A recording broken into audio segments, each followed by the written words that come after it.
Hello students, welcome back. आज हम करने वाले हैं ग्रुप नंबर 16 और उसकी सारी हम लोग physical properties, chemical properties, certain compounds, हम उन सब के बारे में बात करने वाले हैं। सो देखते हैं हमारे ग्रुप नंबर 16 के क्या एलिमेंट्स हैं। ग्रुप नंबर 16 हमने पढ़ा था oxygen, sulphur, selenium, tellurium and polonium. ये हमारे ग्रुप 16 के एलिमेंट्स हैं जिन्हें हम कैल्कोजेंस के नाम से भी जानते हैं। मैंने आपको पिछली क्लास में बताया था कि इनको कैल्कोजेंस क्यों कहते हैं, तो एक बार फिर से रीट्रेट कर देते हैं कि कैल्कोजेंस वर्ड जो है, chalcogen word, it has been derived from a Greek word जिसका क्या नाम मतलब होता है, विच मीन्स ब्रास। और ब्रास जो है वो एक कॉपर का एलॉय है, यानी कि जितने भी आपके कॉपर के एलॉयज होते हैं हम मोटे मोटे तौर पे उसको ब्रास कह रहे हैं। वैसे ब्रॉन्ज भी होता है, लेकिन ब्रास का जो नाम है उससे इसलिए लिया गया कि जितने भी ये एलिमेंट्स हैं नेचर में, जब इनकी अक्रेंस देखते हैं तो मोस्टली ये कॉपर से एसोसिएटेड होते हैं। कॉपर से एसोसिएटेड होने की वजह से इसका एक कॉमन नेम ब्रास बन गया। ग्रीक में ब्रास को कैल्कोजेंस कहा जाता है, इसीलिए इन सबको एक साथ कैल्कोजेंस बोलते हैं। अगर हम इन एलिमेंट्स को देखें कि ऑक्सीजन, सल्फर, सिलीनियम, टेलीरियम और पोलोनियम ये एक ही ग्रुप में है, तो अगर मान लीजिए मैं ऑक्सीजन की बात करती हूँ तो मैं कहती हूँ बाकी मेंबर टीम की, है ना, या बाकी मेंबर ऑफ दिस ग्रुप जो है उनका क्या नाम होगा, उन्हें हम कोजेनर्स के नाम से भी कह देते हैं। तो ये वर्ड हम काफ़ी यूज़ करने वाले हैं, इसलिए पहले बता रही हूँ कि कोजेनेट्स का मतलब rest of the members of the same group having similar properties. Oxygen जो है it is the most abundant element, हमें मालूम है most abundant element on earth अगर कोई है, element on earth is oxygen. इसकी जो परसेंटेज है स्टूडेंट्स वो हमें मालूम है, एटमॉस्फेयर में इसकी परसेंटेज कितनी है, 21%। सिमिलरली अगर हम सल्फर को देखेंगे, it is 16th abundant element है, 16th एबंडेंट एलिमेंट, और हमने मोस्टली इन्हीं के बारे में ज़्यादा इंफॉर्मेशन लेनी है। This is 16th element and इसकी कॉन्सेंट्रेशन जो होती है वो बहुत कम है, 0.3 to 1% it is found in earth crust. हालांकि इसके ऊपर क्वेश्चंस नहीं आते क्योंकि इस चैप्टर में और बहुत इंपॉर्टेंट चीज़ें हैं जिन पे वो क्वेश्चन पूछ सकते हैं, but just for the knowledge इसकी जो कॉन्सेंट्रेशन है नेचर में अर्थ क्रस्ट में 0.3% है। ठीक है, उसके बाद आपके आते हैं सिलीनियम और टेलीरियम। ये दोनों भी नेचर में एग्जिस्ट करते हैं, लेकिन किस फॉर्म में एग्जिस्ट करते हैं वो भी बात करते हैं जब हम अक्रेंस की बात करेंगे। अभी के लिए सिर्फ इतना ध्यान रखिए। और आपका पोलोनियम जो है it is a radio active element, radio active element है जिसकी हाफ लाइफ कितनी है, 3.8 डेज की हाफ लाइफ है इसकी। अगर हम अर्थ की अंदर एलिमेंट के फॉर्म में अगर इसको देखते हैं तो ये एयर में हमें मिलता है 21%, और अगर हम अर्थ क्रस्ट के अंदर देखें इसकी कॉन्सेंट्रेशन और ऑक्सीजन की, तो वो कितनी मिलती है हमें कंबाइंड फॉर्म में, it is approximately 46.6%, which is very high to exist in nature. So इसीलिए मोस्ट अबंडेंट एलिमेंट कहा जाता है। अब हम देखते हैं इनकी अकरेंस कैसी रहती है, यानी कि किस किस फॉर्म में आपको नेचर में मिलेंगे। हमने देख लिया, एक तो ऑक्सीजन आपकी अवेलेबल कैसी है, एटमॉस्फेयर के अंदर एज एन सिंपल गैस, और दूसरा क्या है, it is in the compound form. Compound form में आपको मालूम है जितने भी ऑर्गेनिक कंपाउंड्स होते हैं या हाइड्रोकार्बन्स हम जैसे कहते हैं, वहाँ पे आपको ऑक्सीजन मिलेगी, यानी ऑर्गेनिक कंपाउंड्स के अंदर जहाँ भी लाइफ होगी वहाँ आपको ऑक्सीजन मिलेगी। ऑक्सीजन बच्चों एक और तरीके से है कि oxygen can exist as O2 और O3। जब हम कहते हैं O2 एंड O3 यानी कि same element having different number of the atoms associated in different form, उसे हम क्या कहते हैं, एलोट्रॉपी। जैसे हमने कार्बन के केस में किया है। कार्बन के केस में क्या होता है, कार्बन में आपको ग्रेफाइट मिलता है, डायमंड मिलता है, फुलरीन मिलता है। These are all the allotropic form of carbon, जिसके अंदर एलिमेंट तो सेम है लेकिन नंबर एटॉमिसिटी डिफरेंट है और स्ट्रक्चर डिफरेंट मिलता है। सिमिलरली ऑक्सीजन और ओजोन बने एक ही एलिमेंट से हैं, एटॉमिसिटी में डिफरेंट है, एक में 2 है, एक में 3 है, और स्ट्रक्चर में भी आपको डिफरेंस मिलेगा। सल्फर के एग्जिस्टेंस नेचर में कैसी है? सल्फर आपको कैल्शियम सल्फेट की फॉर्म में मिलता है, obviously we have 2H2O। Then आपको मैग्नीशियम सल्फेट की फॉर्म में मिलेगा with 7H2O। What is 7H2O? Water of crystallisation. या आपको ये मिलेगा बेरियम सल्फेट की फॉर्म में, या आपको ये मिल जाएगा जिंक सल्फाइड, लेड सल्फाइड की फॉर्म में, या फिर CuFeS2। अब देखो ये क्या है, these are the sulphates and these are the sulphides. यानी कि सल्फर आपको या तो सल्फेट की फॉर्म में मिलेगा या आपको सल्फाइड की फॉर्म में मिलेगा, ठीक है। इसके अलावा एक और ऑप्शन रहती है, like you have even H2S, वो भी एक सल्फाइड है, हाइड्रोजन सल्फाइड गैस है, ठीक है, ये भी। लेकिन ये मोस्टली आपको और जगह पे कहाँ मिलता है? इन वॉल्केनिक इरप्शंस। जितने भी आपके वॉल्केनिक इरप्शंस होती हैं उनके अंदर सल्फर जो है in the form of gas liberate होती है। अब देखिए सल्फेट की फॉर्म में अगर आपके पास कैल्शियम सल्फेट है, इसका नाम आप जानते हैं क्या है? Yes, it is gypsum. Magnesium sulphate का नाम होता है इप्सम। समटाइम्स ये क्वेश्चन आ जाते हैं, they will not give you the molecular formula, they will give you the name. तो आपको मालूम होना चाहिए बेरियम सल्फेट में क्या है? बेराइट। जिंक सल्फाइड का हमने क्लास 11 में भी पढ़ा है। What is zinc sulphide? Zinc sulphide is zinc blende. Lead sulphide is, बोलो बोलो, yes it is, lead sulphide is galena. और copper iron sulphide is copper pyrite.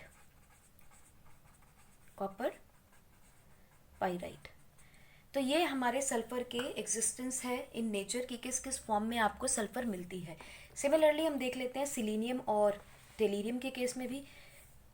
Selenium और टेलीरियम जो होते हैं they both exist in the form of sulphur ores,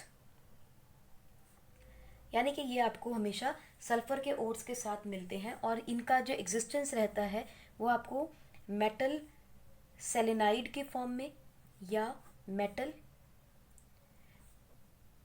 telluride की form में मिलेगा। यानी कि किसी भी मेटल के साथ एसोसिएट करेंगे and they will form negative valency, obviously they are electronegative side पे चले जाएंगे because they are non metal, they will have -2 they can take 2 electrons, so they are going to form the family. So metal selenide and metal telluride की form में आपको इसके ores मिलते हैं और सल्फर के ओर्स के साथ ये मिल जाता है। अब पोलोनियम की हमने बात की थी। पोलोनियम क्या होता है? ये एक रेडियो एक्टिव एलिमेंट है और इसका जो T हाफ लाइफ है that is equal to 13.8 days होता है।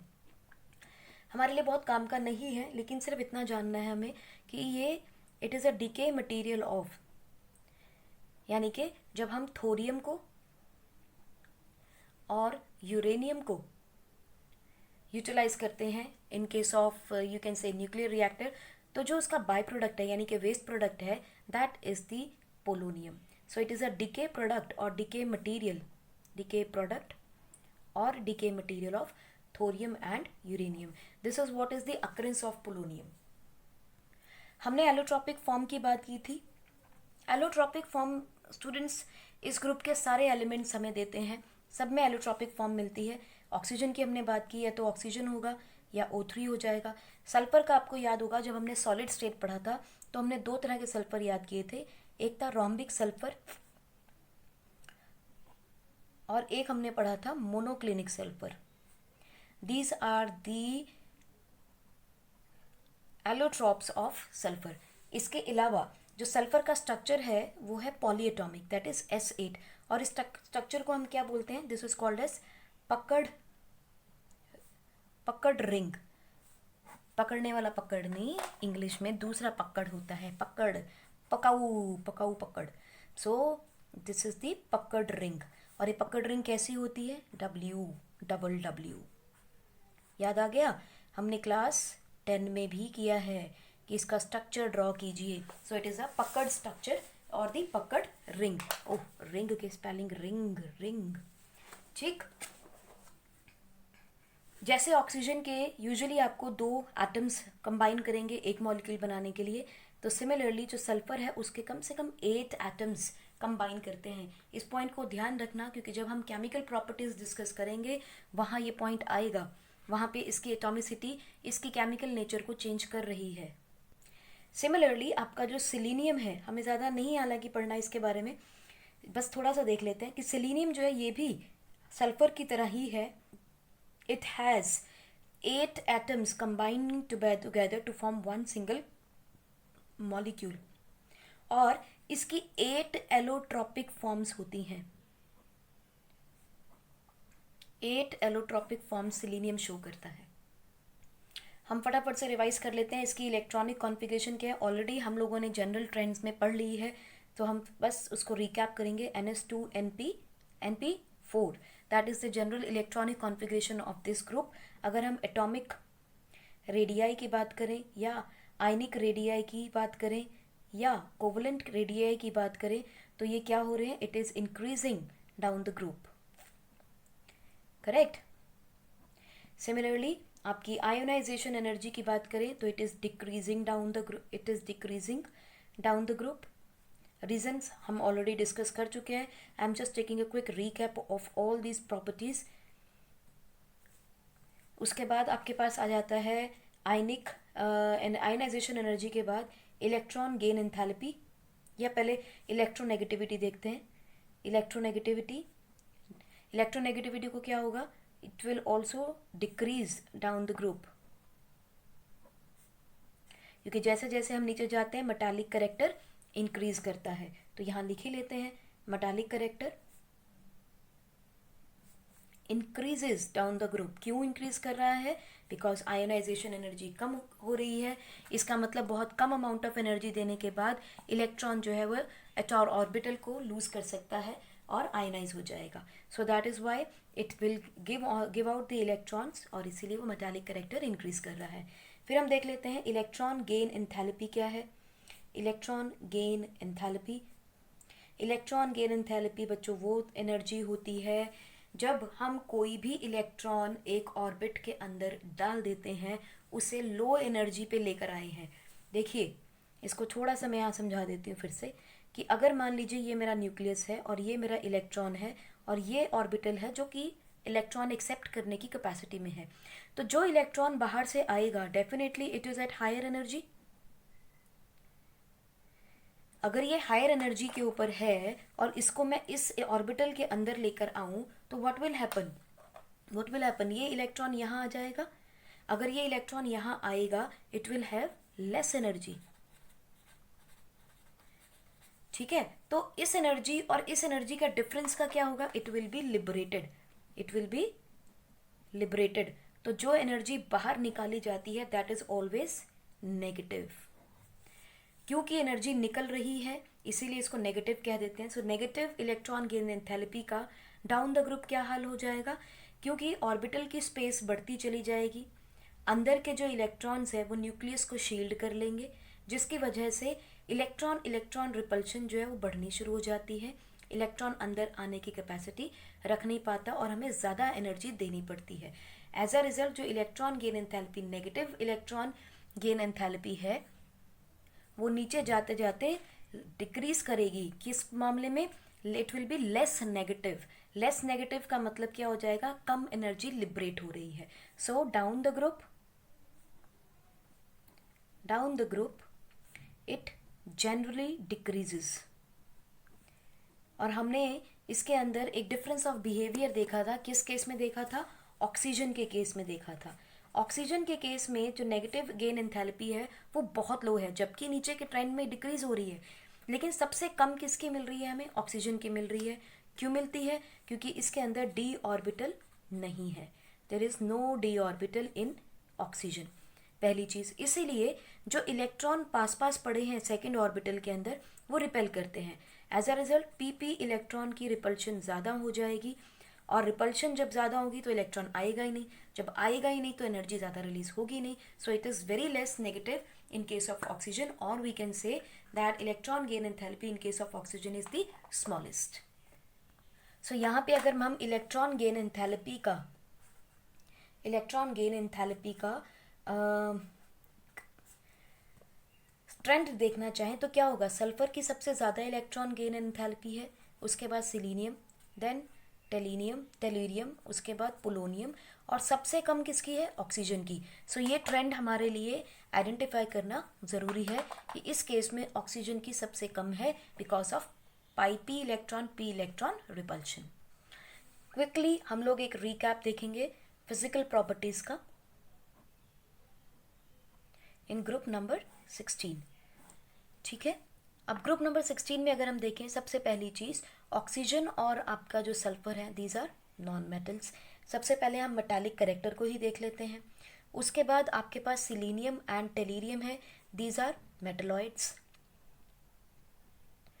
उसके बाद आपके पास पोलोनियम है, it is a metal with poor metallic character, लेकिन मेटालिक कैरेक्टर मिलता है इसके अंदर बिकॉज हमने कहा था कि down the group metallic character is increasing, right. उसके बाद हम देखते हैं कि all of them exhibit allotropy. हम उसके ऊपर डिटेल में बात नहीं करेंगे बिकॉज हम ऑलरेडी इस चीज़ को डिस्कस कर चुके हैं। Next melting point and boiling point आ जाते हैं, दीज आर इंपॉर्टेंट पॉइंट्स वो दोनों ही। अब आपको ध्यान क्या रखना है कि मेल्टिंग पॉइंट जब भी बढ़ेगा बच्चों, तो वो मॉलिक्यूलर मास से डायरेक्टली रिलेटेड है। It is directly related to या प्रोपोर्शनल टू मॉलिक्यूलर मास। जितना ज़्यादा मॉलिक्यूलर मास होगा उतनी ही ज़्यादा वेंडर वॉल फोर्सेज होंगी। अब आप वेंडर वॉल फोर्सेज को ध्यान में रखिए because these atoms, we are talking about atoms. जब एटम्स की बात करते हैं तो they are neutral, they do not have any ion at the moment. और जब भी न्यूट्रल एटम्स होते हैं वहाँ पर आईडी होती है, यानी कि instantaneously induced dipole, right. Instantaneous dipole induced dipole, ID, जिसे हम लोग वैंडर वॉल फोर्सेस भी कहते हैं और लंदन फोर्सेस भी कहते हैं। तो जितना ज़्यादा मॉलिक्यूलर मास होगा उतनी ही ज़्यादा वैंडर वॉल फोर्सेस होती हैं।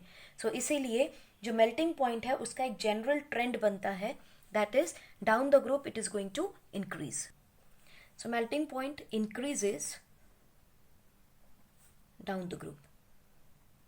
तो यही तो एक जनरल ट्रेंड है, so we need not to worry about it. हमें इसका बेसिक कॉन्सेप्ट अगर ध्यान में रहेगा तो ट्रेंड भी ध्यान रहेगा। आ जाते हैं बॉइलिंग पॉइंट के ऊपर। अब बॉइलिंग पॉइंट के ऊपर आप देखोगे it is directly related to atomicity, it is directly related to your atomicity. अब एटॉमिसिटी को हम कैसे सोच सकते हैं, atomicity is number of the atoms combining to form a molecule. अब अगर हम ऑक्सीजन सल्फर का कंबाइन देखें तो हमने पढ़ा था ऑक्सीजन में बाई मॉलिक्यूल डाई मॉलिक्यूल है, इसीलिए इसका एटॉमिसिटी सबसे कम है, इसका बॉइलिंग पॉइंट सबसे कम है। सल्फर के 8 हैं, सिलीनियम के भी 8 हैं, लेकिन एटॉमिसिटी बढ़ रही है, यानी कि डाउन द ग्रुप आप देखोगे number of the orbitals are increasing, as a result the trend follows the same. अब जो टेलेरियम और पोलोनियम है इसमें थोड़ा सा डिफरेंस कई बार हमें देखने को मिलता है। एक्सपेरिमेंटली हमने ये देखा है कि पोलोनियम का जो बॉइलिंग पॉइंट है वो टेलीरियम से कम है। क्यों कम है, because of the inert pair effect. Inert pair effect की वजह से इसके जो इलेक्ट्रॉन्स हैं they are loosely bound to the nucleus. As a result, the polonium will have a lesser boiling point as compared to tellurium. But in general, आप इसी trend को follow कर सकते हैं because this is not very huge difference. To remember हम लिख सकते हैं टेलीरियम का जो बॉइलिंग पॉइंट है बच्चों वो है 1260 केल्विन और पोलोनियम का होता है 1235। सो आप देख सकते हैं 35 इज लेस। सो हम इस ऑर्डर को इस तरह से याद ही कर लें तो चलो अच्छा ही है। Why to take any risk on this? So polonium and then tellurium. So अगर कोई पूछता है कि ग्रुप 16 में मैक्सिमम बॉइलिंग पॉइंट किसका है तो it is tellurium and not polonium.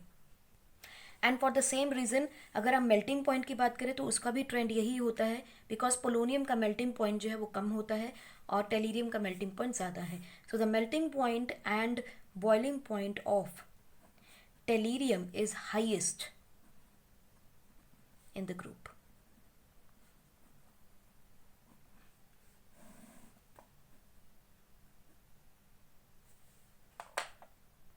हम अक्सर देखते हैं कि जो पीरियड नंबर 2 के एलिमेंट्स होते हैं पीरियड नंबर 3 से बहुत डिफरेंट होते हैं।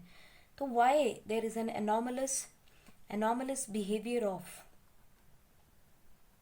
ऑक्सीजन, ऐसा क्यों है? हमें अच्छे से मालूम है, हमने पहले भी पढ़ा है और हमें ये भी पता है कि क्या डिफरेंस होता है इन दोनों पीरियड्स के अंदर। सबसे पहली चीज़ है इनका साइज इज़ वेरी स्मॉल। सबसे पहली चीज़ एनॉमलस बिहेवियर में दूसरी चीज, they are having higher electronegativity, have higher electronegativity than cogeners of the group. Number 3 आप देख सकते हैं इन केस में एब्सेंस ऑफ डी ऑर्बिटल रहती है, यानी कि यहाँ पे पीरियड नंबर 2 में कॉन्फ़िगरेशन क्या रहेगा, 1s2 1s2 2s2 2p 1 to 6 यही रहती है। डी ऑर्बिटल यहाँ आते ही नहीं है। एज अ रिजल्ट यहाँ पर आपको डिफरेंस इन कैरेक्टरिस्टिक्स मिलेंगे। एक बार सल्फर की एग्जिस्टेंस के बारे में दोबारा बात करते हैं।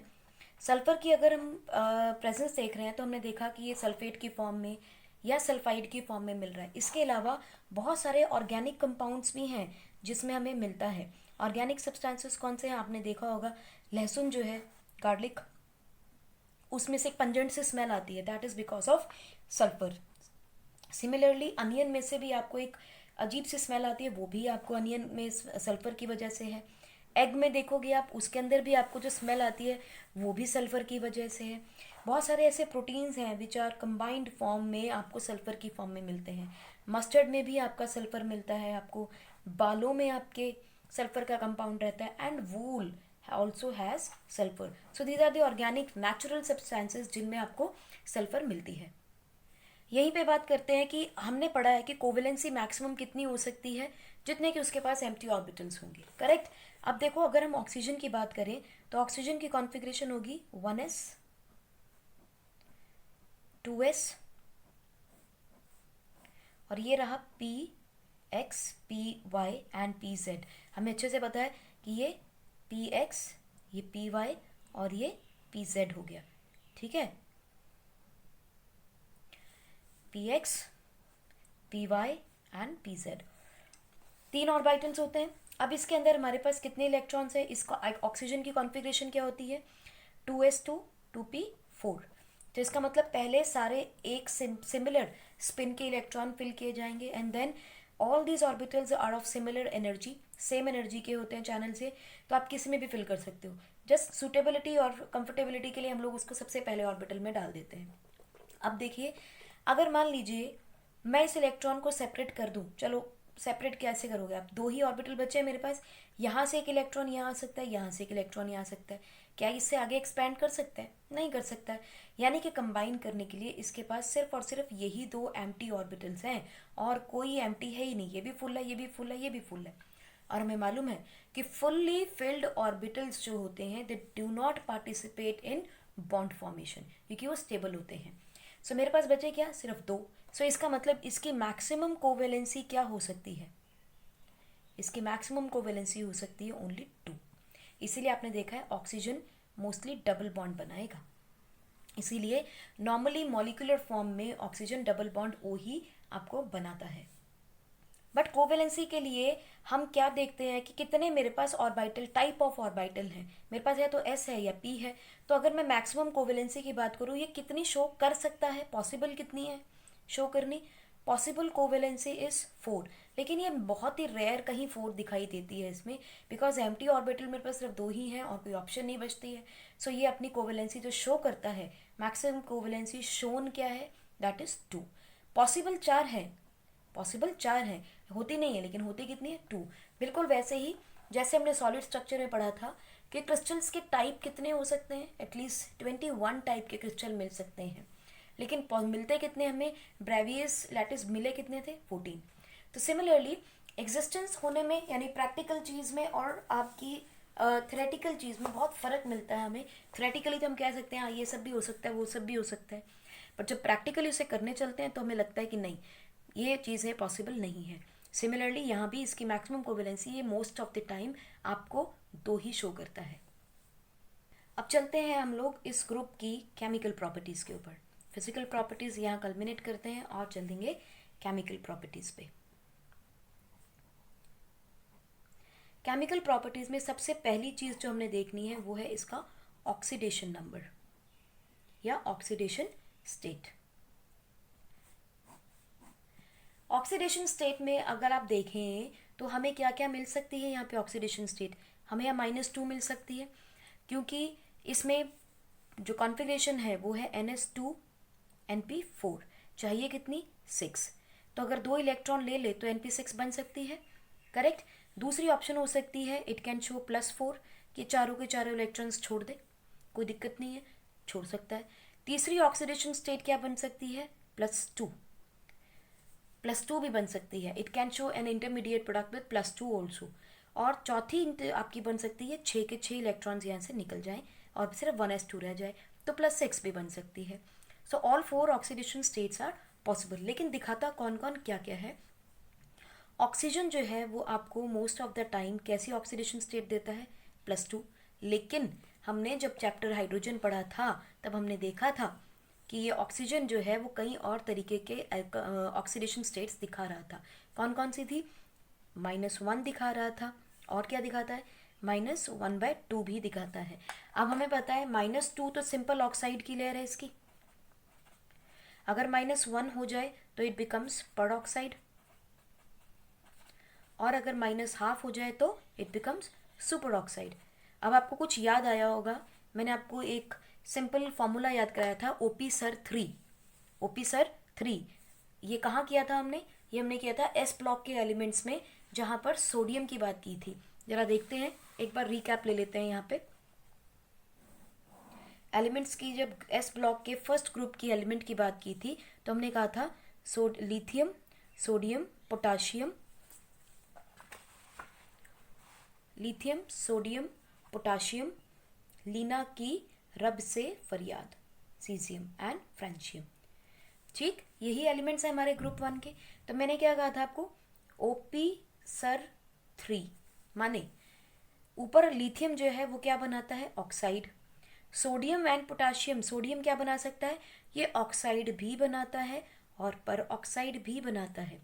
Potassium makes super oxide, oxide तो बनेंगे ही डिपेंडिंग अपॉन द कंडीशन, लेकिन सुपर ऑक्साइड सोडियम नहीं बना सकता, सुपर ऑक्साइड आपका पोटाशियम ही बनाएगा। और फ्रेंशियम को हमने कंसीडर नहीं किया था because this is a radio active element, तो हमने क्या कहा था, OP सर 3, माने लास्ट के जो 3 हैं ये सुपर ऑक्साइड बनाते हैं।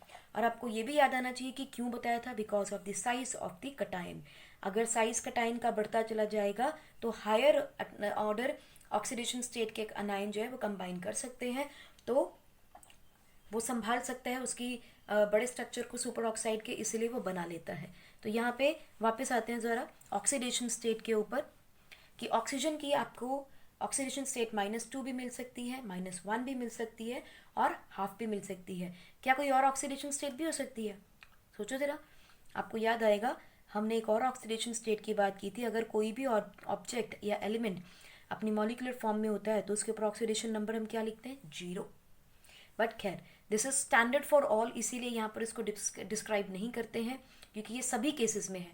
Any element you pick up in their elemental form they will have oxidation number 0। सो हमारे लिए यहाँ इंपॉर्टेंट है -2, -1 एंड ½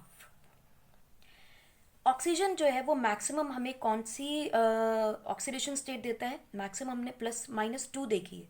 ऐसा क्यों, because it is highly electronegative, इसकी इलेक्ट्रोनेगेटिविटी जो है it is highest in the group. आपको याद होगा हमने एक सीरीज पढ़ी थी, मैं फिर याद करा देती हूँ आपको यहीं पर, FON क्लेबर ISCPH। तो आप इस सीक्वेंस में देखो, फ्लोरीन के बाद कौन है, ऑक्सीजन। सो यानी कि it is very very electronegative, highest electronegativity है। सल्फर कहीं जाके नीचे आ रहा है और इसकी सल्फर की आपकी जो इलेक्ट्रोनेगेटिविटी है it comes out to be somewhere around 2.1 और इसकी आती है 3.5। So the difference is quite large. As a result it has more tendency to take up the electron and it will form -2 oxidation state. दूसरी चीज़ हमने ये भी पढ़ी है कि डाउन द ग्रुप जब हम जाते हैं तो हायर ऑक्सीडेशन स्टेट स्टेबल नहीं रहती। खैर we will talk about it. तो ऑक्सीजन जो है अपने कोजेनर्स में सबसे ज़्यादा इलेक्ट्रोनेगेटिव होता है, as a result it is going to form -2। मगर एक और चीज़ आती है, ऑक्सीजन +2 भी शो करता है। कब शो करता है, ओनली विथ, आप समझ गए होंगे कि फ्लोरीन किसके साथ शो करेगा, ऑक्सीजन किसके साथ शो करेगा? फ्लोरीन के साथ। क्यों शो करेगा? क्योंकि fluorine is more electronegative than oxygen. So अगर ये फ्लोरीन के साथ कोई भी रिएक्शन करता है, कोई कंपाउंड बनाता है, सो it will have +2 oxidation state. Example देखो, OF2। अब इसके अंदर क्या होगा? इसकी +2 हो जाएगी, इसकी -1 है, correct? So this is going to show +2 over here and -1 of fluorine. So with fluorine being more electronegative, it is going to show your plus oxidation state. Rest आपके जो सल्फर से लेके पोलोनियम तक के एलिमेंट्स हैं, they can exhibit +2, +4 and +6 oxidation states because electronegativity down the group कम हो गई है। अब इलेक्ट्रॉन गेन करने के बजाय ये देने की कैपेसिटी ज़्यादा रखते हैं। हमें ये भी देखा था ionisation energy down the group कम हो रही है, तो इलेक्ट्रॉन लूज करना आसान है, गेन करना मेरे लिए मुश्किल हो जाएगा। सो यूजुअली क्या होती है, +4 की जो ऑक्सीडेशन स्टेट है ये हमें देखने को मिलती है किसके साथ? जब ये कंबाइन करते हैं ऑक्सीजन के साथ। कौन भला?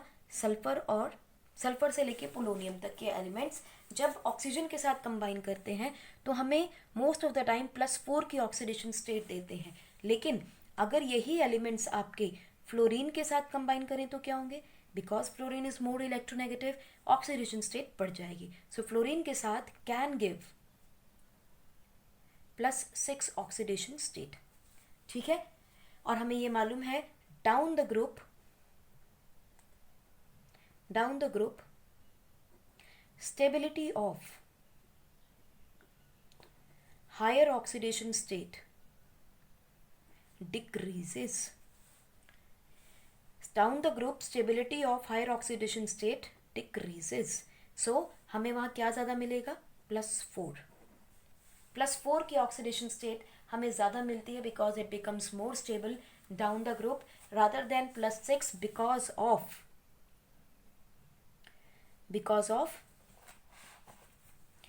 inert pair effect, because of inert pair effect. अब तक आपको इनर्ट पेयर इफेक्ट समझ में आ गया होगा, ये मैं मान के चल रही हूँ। If you do not understand then we have to study class 11 once again.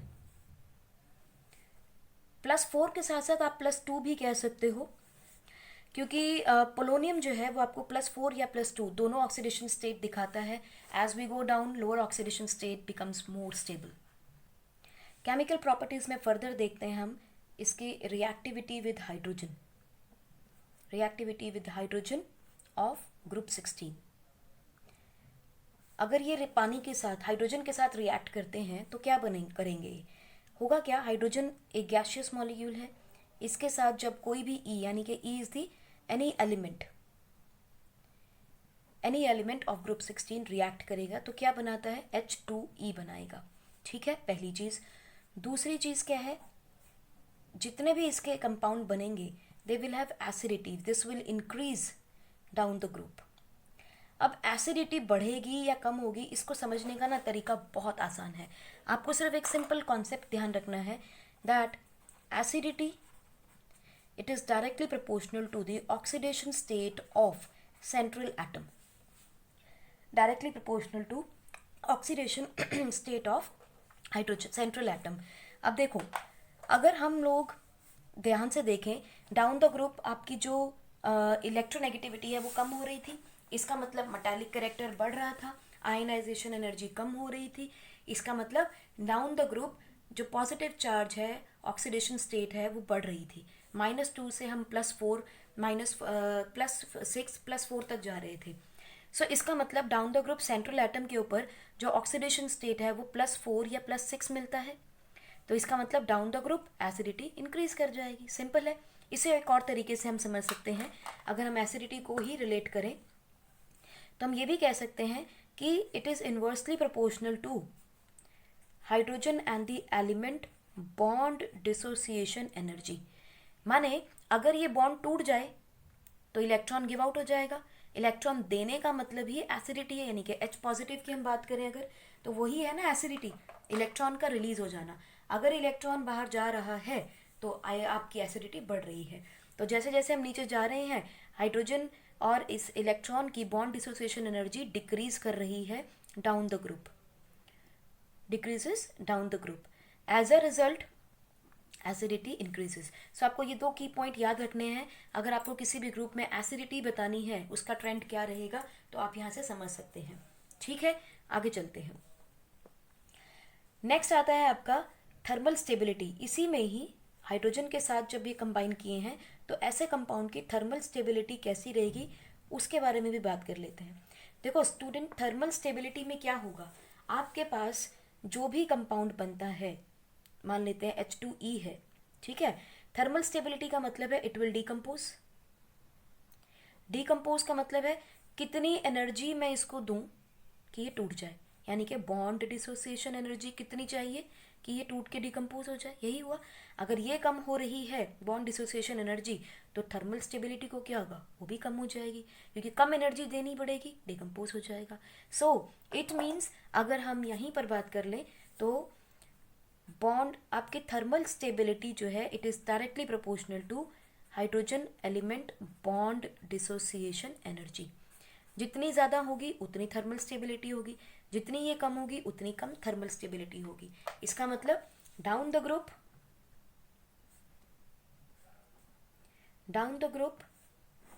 Thermal stability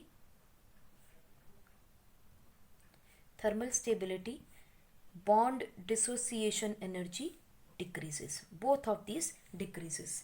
ठीक है. As a result acidity increases. ये लेकिन किस केस में बात कर रहे हैं, हाइड्रोजन के साथ जब ये रिएक्ट कर रहा है तो इसका मतलब ट्रेंड क्या हो जाएगा, H2O H2S. हाँ ध्यान से देखिएगा, H2SE and H2TE. अब point to be noted is कि मैंने यहां पर ये क्यों किया. जनरल ट्रेंड ये कहता है down the group thermal stability कम हो जाती है. ठीक है, down the group thermal stability कम हो जाती है. बिल्कुल ठीक है, कम हो जाती है. अगर थर्मल स्टेबिलिटी कम हो जाएगी तो वॉलेटाइलिटी को क्या होगा, यानी कि थोड़ी एनर्जी को देने से जो भड़क जाए उसका क्या होगा, वो बढ़ जाएगी. So this trend is for volatility.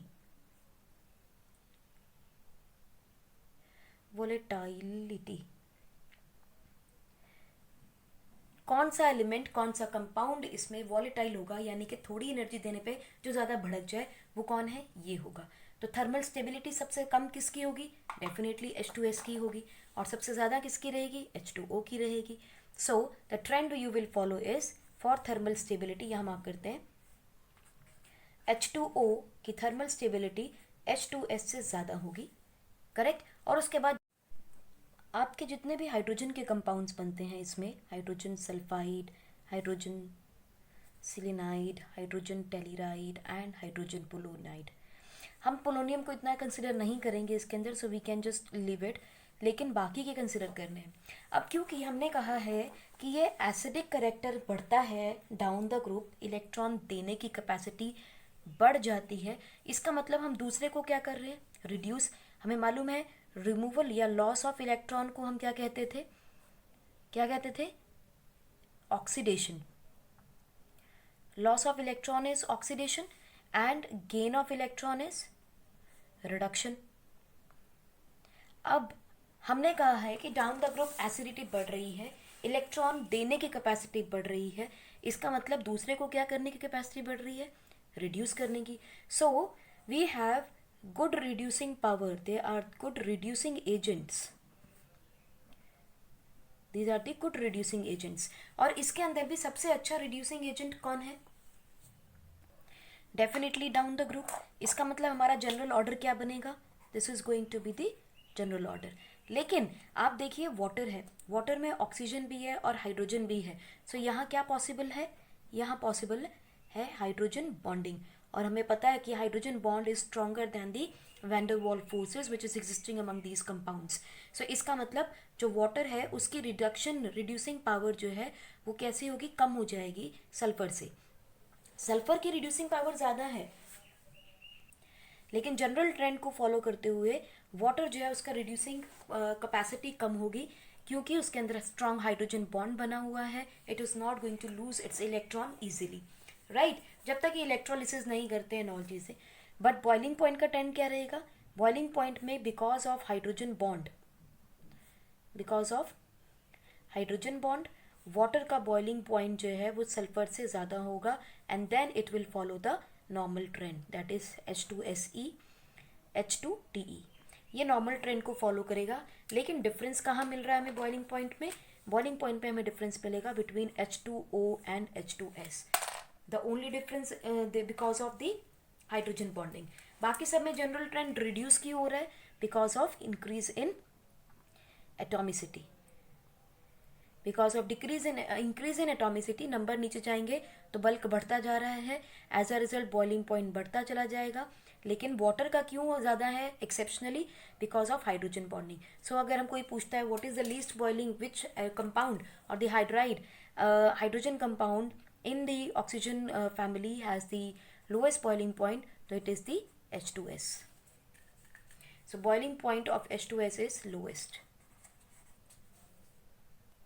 Next आते हैं, देखते हैं हम लोग रिएक्टिविटी विथ ऑक्सीजन। ठीक, अब देखिए अगर ये कंपाउंड्स कोई भी आपके ऑक्सीजन के साथ कंबाइन करते हैं एलिमेंट, तो या तो हमें ये EO2 देंगे और या फिर ये हमें एलिमेंट्स क्या देंगे EO3, क्योंकि यही दो कंपाउंड्स हैं जो ऑक्सीजन बना रहा है। ठीक है, सो या तो EO2 बनेगा या EO3 बनेगा, और ये E क्या है, ये E हैं बाकी के कोजेनेट्स, कौन कौन, सल्फर से लेके पोलोनियम तक के। ठीक है, अब इसके अंदर हम देखें तो एसिडिक कैरेक्टर किस में होगा, दोनों में ही होगा। क्यों, क्योंकि both of them will be less electronegative than oxygen, so acidic character दोनों ही में देंगे, शो करेंगे आपको।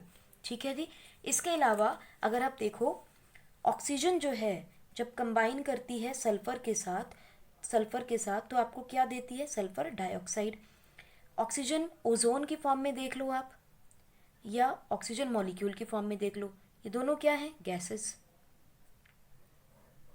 करेक्ट। लेकिन अगर सल्फर की जगह सिलीनियम की रिएक्शन ऑक्सीजन से कर दें तो ये आपको देगा SeO2 and it is a solid. अब अगर हम इन ऑक्साइड्स की रिएक्टिविटी में देखें कि इनकी रिड्यूसिंग पावर कैसी है, रिड्यूसिंग प्रॉपर्टीज क्या हैं, तो हम देखेंगे कि ऑक्सीजन का सल्फर के साथ कंपाउंड और ऑक्सीजन का टेलीरियम के साथ कंपाउंड, यानी सल्फर सिलीनियम एंड टेलीरियम तक अगर हम देखें तो sulphur is a best reducing agent. लेकिन डाउन द ग्रुप हम देखते हैं इनकी ऑक्सीडाइजिंग पावर बढ़ जाएगी, डाउन द ग्रुप इनकी ऑक्सीडाइजिंग पावर बढ़ जाती है, इंक्रीजेस, और रिडक्शन जो है रिड्यूसिंग पावर जो है वो रिड्यूस कर जाती है इन case of oxides. So the reducing power आपको यहाँ ध्यान रखनी है। इतना ज़्यादा इसमें रिएक्शंस में कुछ ज़्यादा आता नहीं है, बहुत ज़्यादा याद करने वाला इसमें है नहीं है। जो मेन पार्ट था याद करने का वो हाइड्रोजन के साथ था, इसके अंदर जनरल ट्रेंड फॉलो किया जा रहा है। अब हमारे दिमाग में सवाल तो आ रहा होगा कि ऐसे कैसे हो गया, नीचे एसिडिटी कम कैसे होगी, अभी तो हमने पढ़ा था एसिडिटी इंक्रीज करती है। स्टूडेंट्स वो था हाइड्रोजन के साथ कंपाउंड, अब हम बात कर रहे हैं ऑक्सीजन के साथ के कंपाउंड्स को। आपको ध्यान रखना है जितने भी आपके बेसिक ऑक्साइड्स बनते हैं वो किसके साथ बनते हैं, मेटल के साथ। तो down the group metallic character को क्या हो रहा है, इट इज़ इंक्रीजिंग, हमने बात की थी मेटालिक करेक्टर इंक्रीज कर रहा है। और मेटालिक ऑक्साइड कैसे होते हैं, बेसिक इन नेचर, सो ये हमें मिलता है acidic in nature. Selenium oxide भी आपको एसिडिक मिलता है। टेलीरियम जो है वो एम्फोटेरिक हो जाता है जस्ट लाइक एल्यूमिनियम। और पोलोनियम, बिकॉज हमने कहा था ये मेटालिक कैरेक्टर शो करता है polonium, which is a poor base, है ना, कुछ खास कंडीशन में ये एक्टिव करेगा बेसिक एक मेटल की तरह। तो अगर मेटल ऑक्साइड है तो ये कैसा हो जाएगा, base. So acidity decreases down the group, लेकिन किसकी, ऑक्साइड्स ऑफ ग्रुप 16 की, किसकी, ऑक्साइड्स ऑफ ग्रुप 16। लेकिन अगर हाइड्राइड्स हाइड्रोजन के कंपाउंड देखे जाएं तो एसिडिटी क्या हो रही है, बढ़ रही है, ऑक्सीडेशन क्या हो रही है, बढ़ रही है, because the positive central atom के ऊपर जो पॉजिटिव चार्ज है या उसकी ऑक्सीडेशन स्टेट है वो इंक्रीज कर रही है। इस केस में क्या हो रहा है, बीइंग ऑक्सीजन मोर इलेक्ट्रोनेगेटिव, यहाँ पे उसका कैरेक्टर चेंज हो जाएगा ऑक्साइड्स का। At the same time basic character metallic character is increasing down the group, so it will form a metallic oxide. Metallic oxide are basic in nature. So the general trend हमारे पास क्या हो जाएगा, down the group acidity is decreasing, the most acidic will be sulphur dioxide. सब चलिए देखते हैं reactivity with halogen क्या है। जब भी हैलोजन के साथ किसी भी एक्स के साथ ये एलिमेंट रिएक्ट करेंगे तो ये हमें 3 तरह के कंपाउंड दे सकते हैं depending upon the oxidation state of E. वो क्या होंगे, या तो ये हमें EX6 दे सकता है, EX4 दे सकता है, या ये हमें EX2 दे सकता है। इन सर्टन कंडीशंस जैसे कि ऑक्सीजन के केस में था तो ये हमें क्या दे सकता है, क्या दे सकता है, X2O ये भी दे सकता है। जैसे हमने देखा था एग्जाम्पल OF2, लेकिन ये फ्लोरीन के साथ ही हो सकता है सिर्फ, ठीक है। So we have EX4, EX6 and EX2, ये 3 तरह के कंपाउंड से बनाएगा। अगर हम देखें तो हमारे पास कोई भी एलिमेंट होगा, लेट अस से कोई भी एक एलिमेंट लेते हैं, ऑक्सीजन हो सकता है खाली या सल्फर हो सकता है, कोई भी, उनका हमने देखा हैलोजन की सीरीज के साथ, ठीक है। हमारे पास फ्लोराइड है, क्लोराइड है, ब्रोमाइड है और आयोडाइड है, ये चारों चीज़ें बनेंगी। तो ये पूछा जाता है कि अगर कोई भी हैलाइड बन रहा है, लेट अस से सल्फर के साथ, खाली हम यहाँ ESSE की जगह S को सब्सटीट्यूट कर दें, सिलीनियम कर दें, टेलीरियम कर दें, कुछ भी कर दें, तो एक जनरल ट्रेंड बनता है स्टेबिलिटी का। वो क्या है, that EF will be more stable than ECl than EBr। ये एक जनरल ट्रेंड बन रहा है, down the group stability is decreasing. So this is the stability order of the halogen compounds.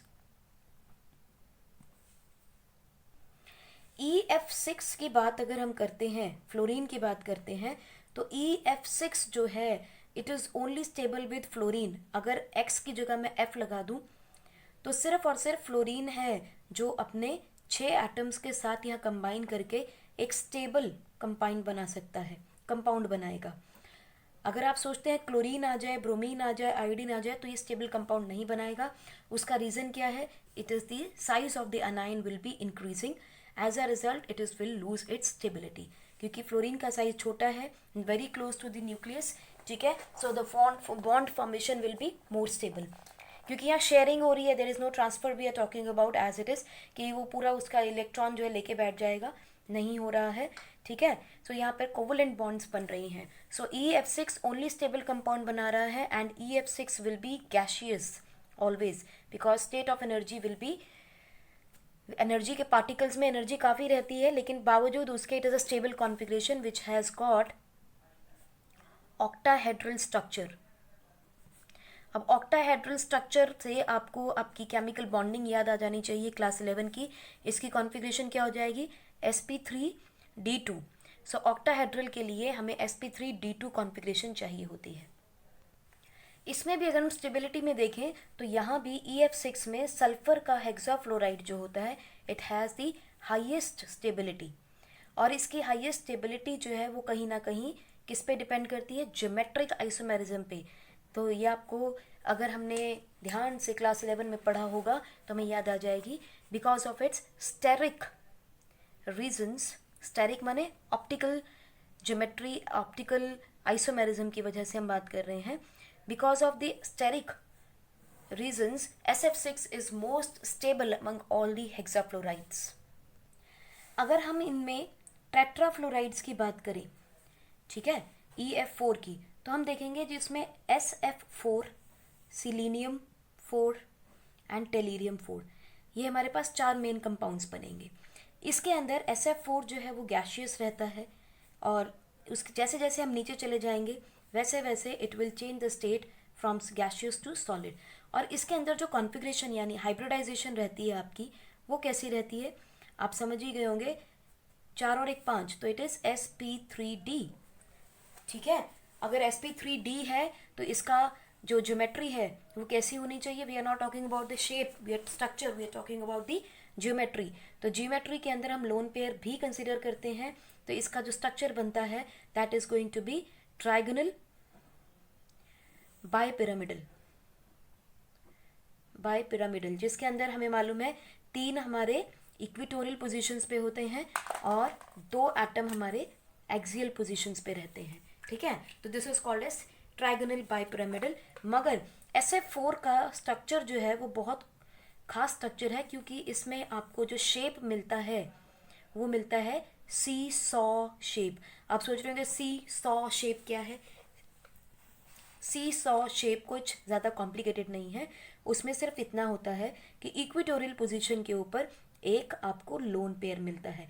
अक्सर हम कहते हैं कि लोन पेयर बैलेंस करने के लिए इक्विटोरियल पे मिलते हैं, एक्सियल पे मिलते हैं, लेकिन SF4 के केस के अंदर आपको एक फ्लोरीन यहाँ मिल जाएगी, एक फ्लोरीन इक्विटोरियल पोजीशंस पे यहाँ मिलेगी, एक यहाँ मिलेगी और एक यहाँ मिलेगी, और एक आपको लोन पेयर मिलेगा यहाँ पे ऊपर।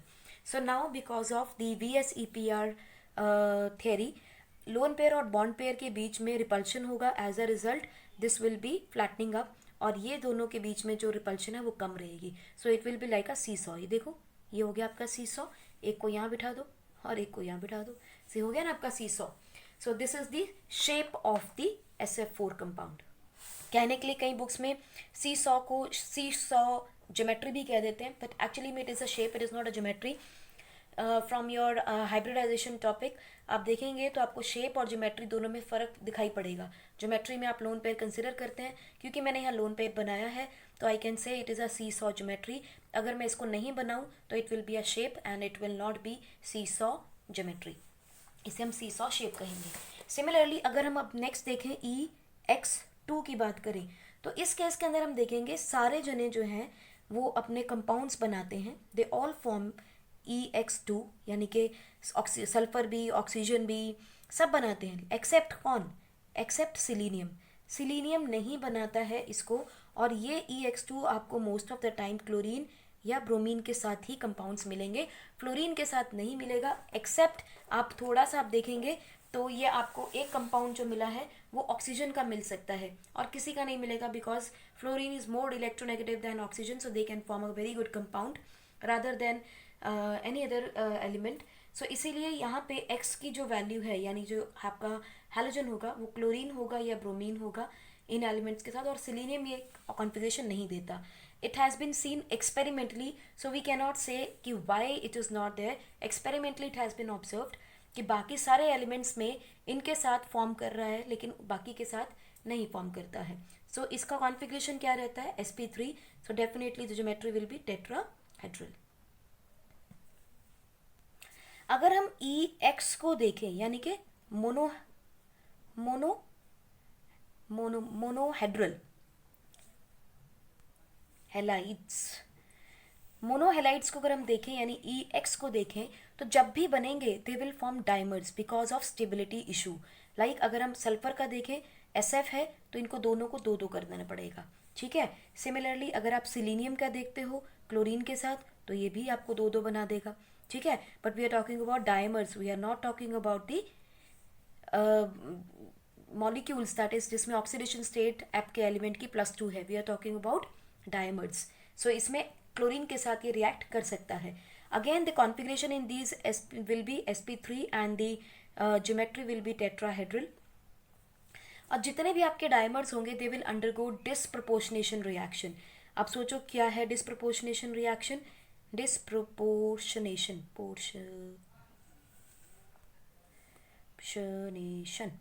डिसप्रपोर्शनेशन रिएक्शन में क्या होता है, आपको याद होना चाहिए कि रिएक्टेंट साइड पे जो भी होगा प्रोडक्ट साइड पे प्रोडक्ट 1 एंड प्रोडक्ट 2 बनेंगे, ठीक है। इस रिएक्टेंट साइड पे मान लीजिए ऑक्सीडेशन स्टेट जो है वो 4 है, एग्जाम्पल ले रहे हैं फॉर एग्जाम्पल। अगर ऑक्सीडेशन स्टेट 4 है तो P1 के अंदर आपको ऑक्सीडेशन स्टेट +3 मिलना चाहिए और यहाँ +4 मिलना चाहिए। पॉइंट इज जो रिएक्टेंट साइड पे ऑक्सीडेशन स्टेट होगी वो प्रोडक्ट के ऊपर जो ऑक्सीडेशन स्टेट मिलेगी उसकी बीच की ऑक्सीडेशन स्टेट होनी चाहिए, और ये आपको उन्हीं में मिलेगा which will show multiple oxidation state as in the case of group 16। हमने देखा है 2 भी मिलती है, 4 भी मिलती है और 6 भी मिलती है।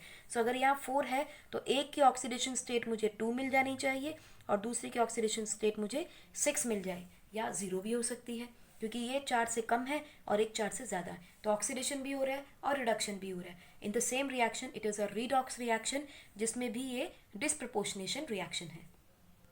इसमें एक एग्जाम्पल और देखते हैं जो आपकी बुक में भी गिवन है, सिलीनियम की ही एग्जाम्पल ली है। This is going to form selenium chloride, tetrachloride and selenium atom. ठीक है, तो अब देखिए सिलीनियम की यहाँ ऑक्सीडेशन स्टेट क्या है, इफ वी टेक, हमें यहाँ पर निकाल लेते हैं x और यहाँ लगा लेते हैं -1, बिकॉज क्लोरीन का ऑक्सीडेशन स्टेट क्या है, -1। So it is going to be 2x plus -2 is equal to 0 because the molecule is electrically neutral. So 2x will be equal to 2 and x will be equal to +1. So यहाँ पर इसकी oxidation state है +1 और यहाँ क्या हो जाएगी +4 और ये क्या है 0। इट मीन्स अगर हम ध्यान से देखें तो सिलीनियम जब +4 पे गया तो +4 से मतलब इट इज़ इंक्रीजिंग बाय 3, +1 था ना, +3 पे 4 पे पहुँच गया। और अगर हम यहाँ से यहाँ जाएं तो it is reducing by 1 because +1 से 0 पे आ गया। तो ये है मेरी +1, ये है मेरा 0। ठीक है, so both reactions are occurring but the same element is undergoing oxidation as well as reduction in the same reaction, so it is a disproportionation reaction.